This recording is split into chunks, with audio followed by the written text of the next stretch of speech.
Okay, it's Wednesday, August 5th, pretty sure, 2026. I'm up here in Little Cottonwood Canyon today. I'm on the White Pine Trail up to White Pine Lake. A couple of years ago I did Red Pine, which is, let's see, it'd be west of here. This trail stays on the east side, and so the sun is up now, but I don't know if you can, man, look at that. Yeah, you can't really tell, but the air is just really cruddy these last couple of days. There's a big fire burning in Millard County, which is south and west of here, and the valley is just so full of smoke that from our house, all you can see of the Wasatch Mountains is just like the outline, and even then barely. You can't see any detail on the mountainside at all, so it's kind of weird. But I'm up here on this trail. Started out at like 7,600 feet or thereabouts, and so I'm a little bit above the worst of it.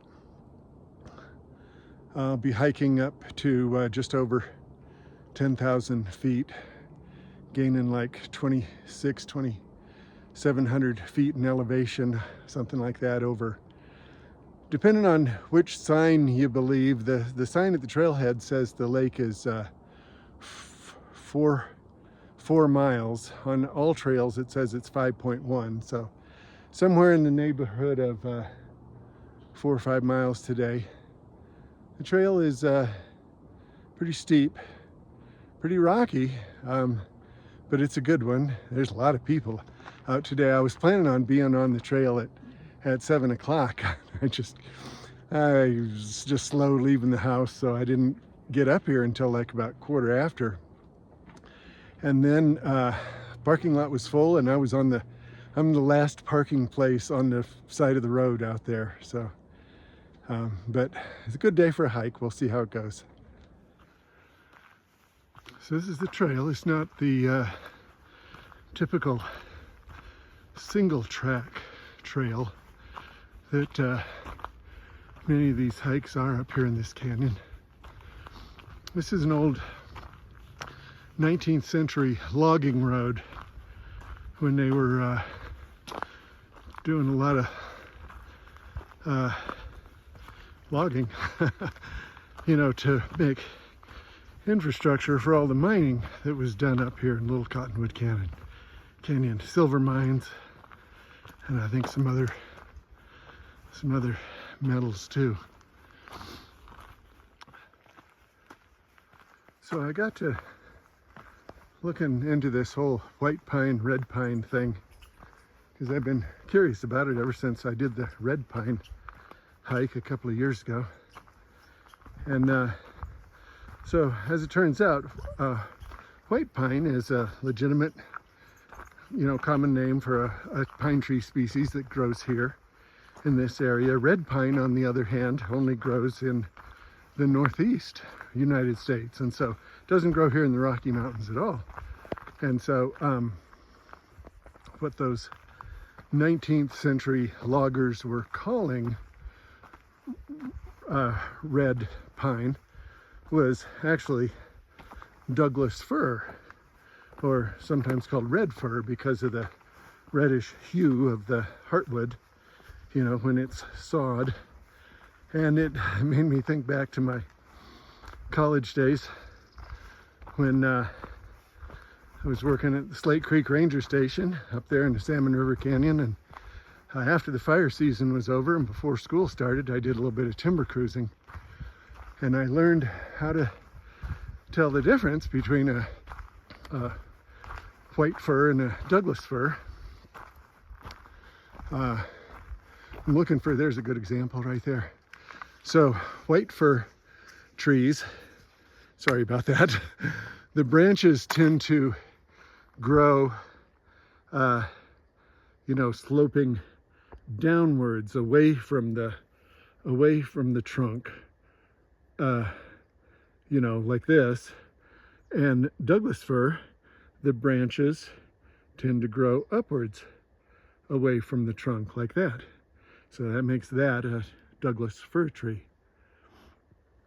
So just a little bit of useless information for you in case you're ever on Jeopardy, you know, and you take trees for 1,000 and the answer is, you know, unlike white fir, which branches grow down, sloping away from the trunk, these branches grow upwards away from the trunk. What is Douglas fir? Correct, for $1,000. You know, just in case you're ever in that position. I'm just over 2 miles in. I'm up at over 8,500, getting close to 8,600 feet elevation. This is a particularly picturesque part of the trail.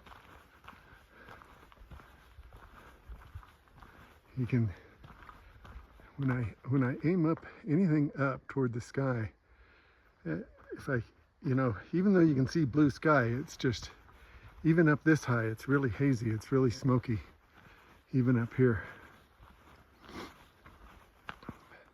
Okay, so I'm just over 3 miles in, getting up almost to 8,900 feet elevation. You can see that's the canyon down there. That's little Cottonwood Canyon. This is just a place on the trail where it kind of comes out to this little point and you can kind of get a view of what's around. Sun at my back. Got a little bit chilly up here again. I brought a jacket. It was cold at the start. I knew it would be.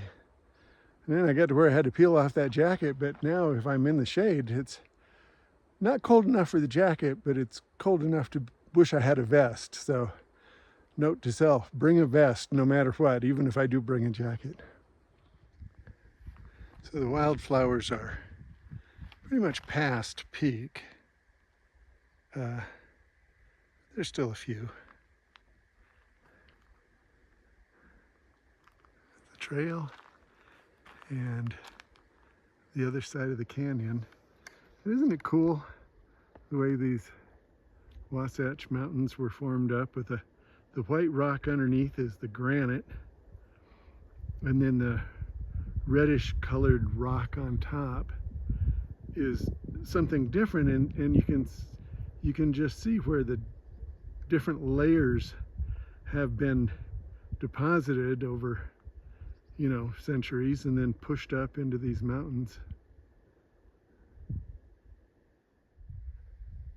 Okay, so that's where I've come from, down there, and I'll tell you, that's the steepest last mile I've ever hiked anywhere in my life. And I don't know if you can hear that wind. It's just a little bit windy up here, but I got one of these. It's a dead cat. Don't blame me, I didn't give it that name. That's what they call it. And you put it over the, there. You put it over the microphone like that, and it's supposed to dampen the wind noise. So I'll listen to this after I get done, and I'll see if I can hear any wind noise. So this is where I have to go. I'm like 4.5 miles in. This is the trail, and it goes up, and I think that's it up there. It switches back and forth a little bit, and the lake is just over there, which may not seem like much, but like I say, man, this last mile has been the steepest thing. This was steeper than Timpanogos. This was steeper than Mount Ogden even, and Mount Ogden was dang steep. So I'm going to use my judgment. You know what they say about discretion and valor. So we'll see if I make it all the way to the lake or not. Remains to be seen. Okay, so when I was questioning whether or not I'd keep going, I was right down there by that rock. And so I came up here, along Come on, refocus. There you go. Along here. And to here.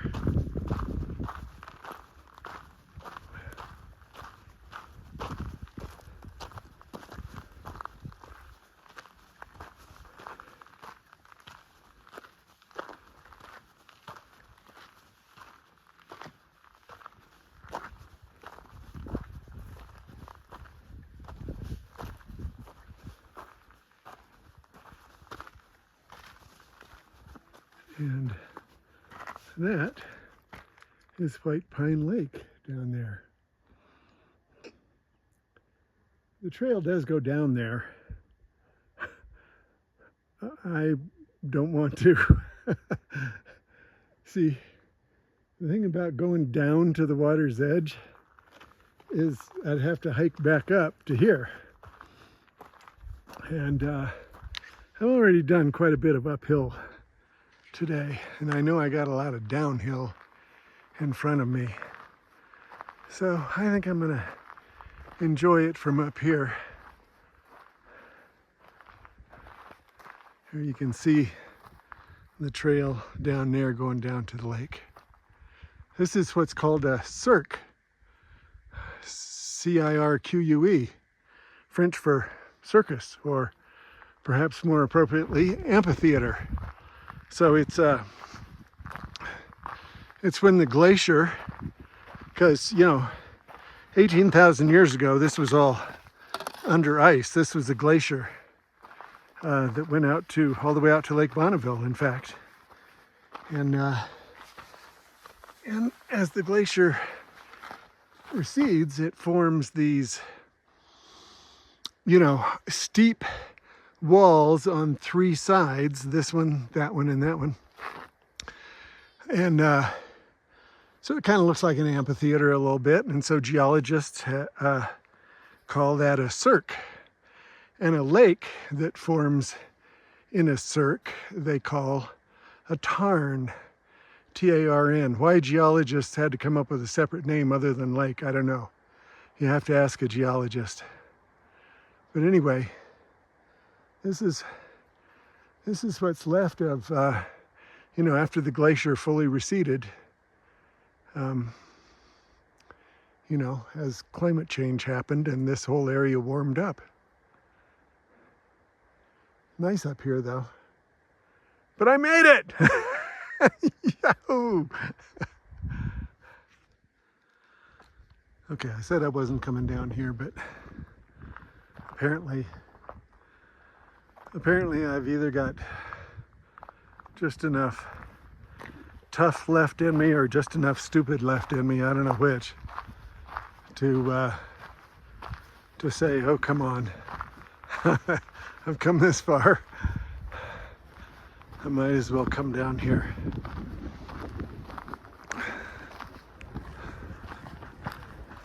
So it's pretty windy. I don't know if this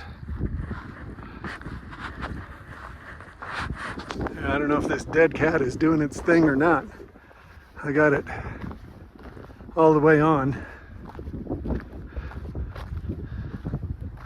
Oh yeah, this is quite the lake, isn't it?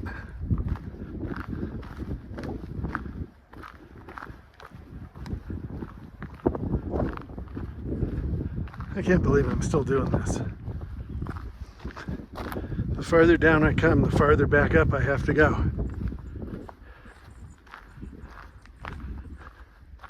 So across the way over there is the tops. In an earlier segment of this video, there was a view of that side of the canyon with the white granite underneath those red rock tops. And here all you see is just the red rock tops.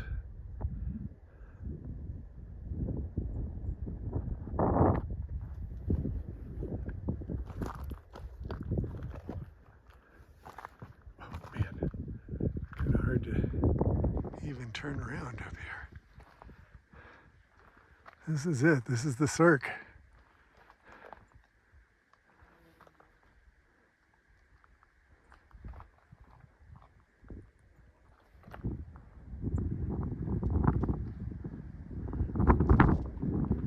If you ever want a view of a high mountain lake and you're feeling froggy, as they say, White Pine Lake is the trail for you.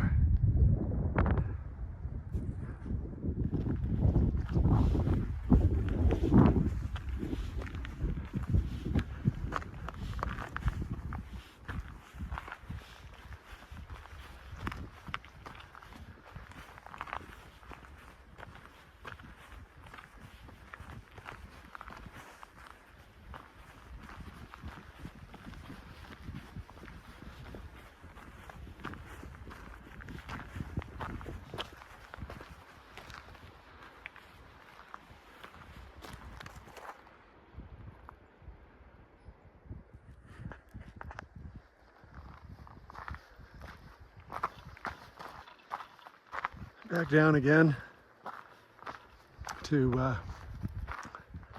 this little meadow that this opens out into. I think I'm about halfway down. I think I'm past the steepest part. Oh my gosh. The steep part of this hike is steeper than any steep part of any hike I've ever done. I'm telling you. And you know, the crazy thing is, I just met a guy on the trail. He was going up as I was coming down. An old guy, not my age. I asked him, he was 64. He was on a mountain bike. Oh my gosh, and I told him, and he was just getting to the really steep part. And I told him, man, you got a lot of steep uphill ahead of you if you intend to keep on going. And he said he's you know, he's feeling the decades, you know, just like I am. He said him and his buddies used to come up here and do this all the time, you know. And he even talked about back in the day, we were trading back in the day stories, you know, how old people do sometimes. And he said it used to be that cirque up there at the lake, you know, I don't know if I have it on any of the video. There's just one little patch of snow left up there, and it's pretty high up on the side of the you know, cirque wall.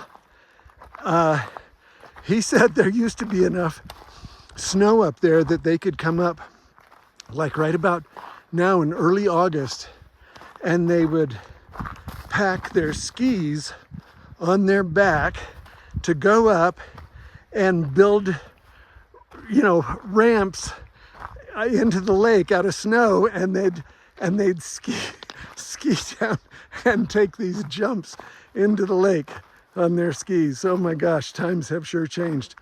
He said it tells you more about how the climate has changed up here than how he has changed, you know. And even though it tells us a lot about how he and I and others of this age have, you know, we lose a step every now and then. Man, I'm so glad I was able to do this, though. Ha! I'm not losing that many steps.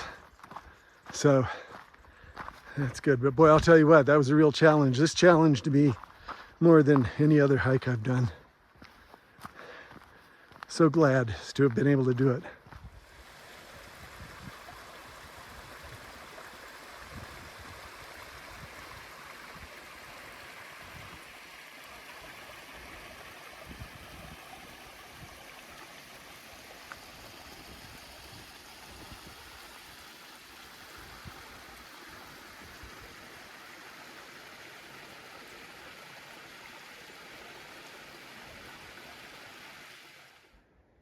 You can kind of just see the trail going up along there, and that's where I was over that hill and down in. And this is where I am now. I think I got about 2 miles to go to get to the bottom. Made it back in one piece.